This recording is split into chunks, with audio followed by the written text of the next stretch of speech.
Hey friends, my name is Kristen Latimer and I'm a Covenant Life Coach. And that just means I love to help moms who are feeling overwhelmed, anxious, in fear, just not enjoying life or time with their kids. I love to help them work through that and get to a place where they're empowered and really enjoying life and motherhood and feeling fulfilled. So that's what I love to do, being a life coach. And I'm also a homeschool mom. And today I want to bring you some more tips. So I got some feedback from some moms about some things, some challenges and some struggles, things that are coming up as we're getting ready to start the new school year. So today's topic I want to talk about is how to make school fun. When, we all can get to a point where it's like school is not fun anymore, especially, if you're homeschooling, you kind of get, to the end of the semester or towards the end of the year, and it can feel like a struggle. And your kids don't want to sit down and do their schoolwork. Maybe you're not feeling like you want to do it either. So I want to give you some ideas on how to keep it fun and keep your kids engaged, keep you engaged as well. So I have another PDF available today called Making School Fun, and I've got some tips. So I will make that available, or send me an email if you want a copy of it. So here, tip number one is I want you to think about what is the purpose of education, especially if you're homeschooling. What is your purpose for schooling at home? And really kind of discover what your why is. Why am I doing this? Because having that, really clear in your mind is going to help you when those days get tough. It's like you may get to a point like, why am I even doing this? Why don't I send them somewhere else? Why am I putting myself through this? So really getting clear on, this could be a good time as we get ready to start the school year. Just getting really clear on what is my purpose for doing this, and what is the purpose of education? What is my goal? Is it to have them complete a whole curriculum book in a year? Okay, why? Why is that important? Is your goal something else? So just get really clear on what the purpose is and your why. And that's gonna, you could even write it down or post it somewhere. So, if you've got a hard day, you look at that and go, okay, this is why I'm doing it. This is my calling. This is why I'm doing it. Another thing I want you to think about is what type of learner is your child. So there's some kids that are just fine, sitting at the table, sitting at a desk and doing all their worksheets. There are some who really like to get up and move around. There are some who like to listen, really absorb things better by listening. So just, you know your child best and what they like and how they like to learn. So I encourage you, and funny, usually if you've got more than one child, they usually don't learn the same way. And so as their teacher, you get to be flexible, you get to be creative, and just keep that in mind. And so, if you find that it's a struggle, having everybody sit down and do their schoolwork, okay, why? Could they learn better, be more engaged in a different way? Remember I heard a mom when she was like reviewing math flashcards with her son. He was really energetic and liked to move around. So they would go out to the backyard and he would like run a lap around the yard or jump on the trampoline for 2 minutes and come back, and she would, ask him the answer to a flashcard.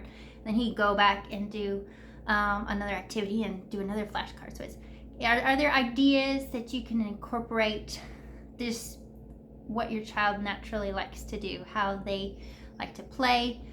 Sometimes, my son will ask to do math on the living room floor. It's like me, I was like, no, I can be, kind of a stickler about, no, we should do it at the table. But he's like, no, I'd really rather just do it here on the floor. And, he'll have his Legos around, and sometimes when I'm explaining something, he'll be playing with Legos, but I know he's paying attention.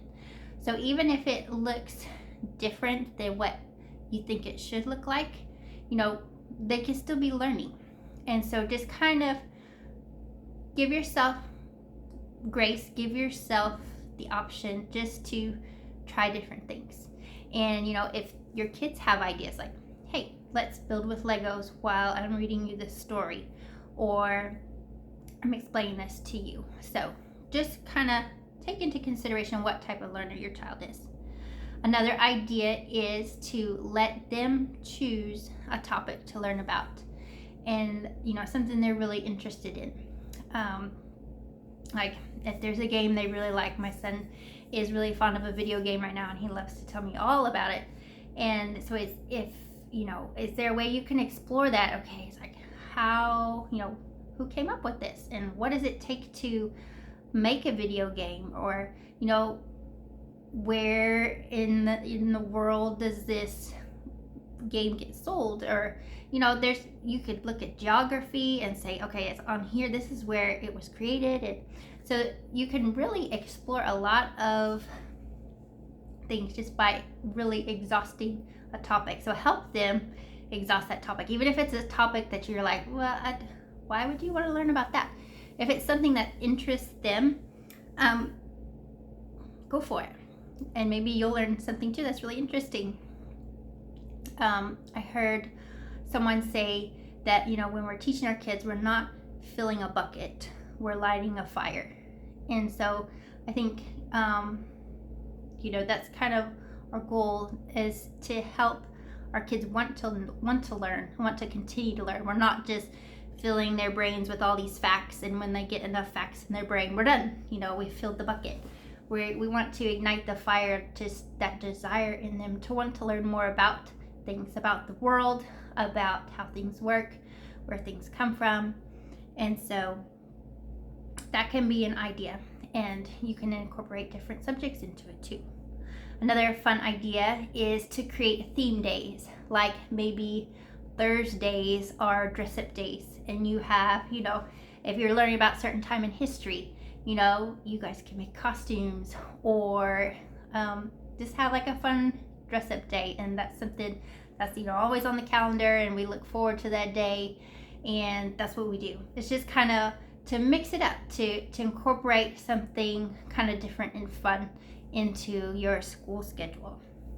Another recommendation, and we've really started doing this a lot more, is read aloud to your kids, no matter their age. Even if you've got older kids, teenagers, you can still read aloud to them. And that's something, if you've got more than one child, you can all sit down together, and that's time you can spend as a family, and just you reading aloud to them, and then talking about the book during the day. Another thing we've started doing is kind of